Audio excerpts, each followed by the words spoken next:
Pinangalanan na ng Pangulo ang mamumuno sa korporasyong mangangasiwa sa Maharlika Investment Fund. Duda naman ang isang grupo sa pag-aalis sa ilang requirement para sa pamumuno. At nakatutok si Ivan Mayrina.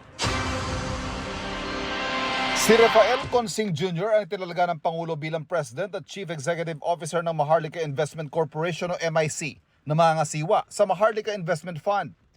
Si Consing ang Presidential Advisor on Investment and Economic Affairs. Pero bago nito ay naging Chief Finance Officer at Treasurer siya ng International Container Terminal Service Incorporated o ICTSI, ang kumpanya nagpapatakbo sa Manila International Container Terminal. Naging Treasurer din siya ng Aboitiz Equity Ventures. Inilabas itong weekend ang mga pagbabago sa naunang Implementing Rules and Regulations o IRR ng Maharlika Investment Fund.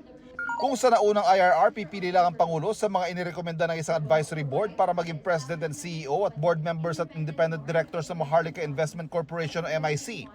Sa revised IRR, pwede niyang i-reject ang mga inirekomenda at humingi na iba pang pangalan na pwedeng i-appoint.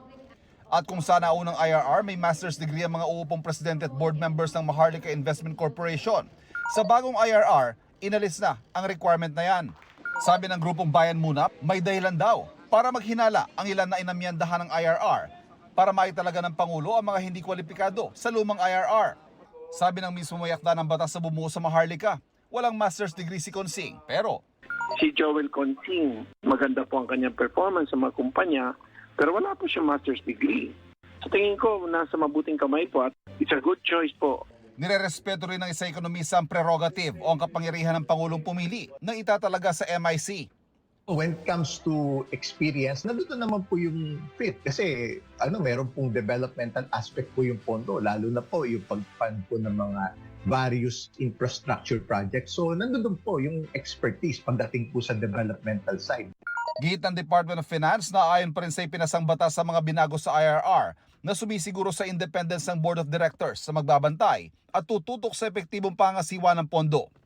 Para sa GMA Integrated News, Ivan Mayrina, nakatutok 24 oras. Mga kapuso, kasama nyo kami 24 oras. Mag-subscribe sa GMA Integrated News sa YouTube. Sa mga kapuso abroad, bisitahin ang GMA Pinoy TV at www.gmanews.tv.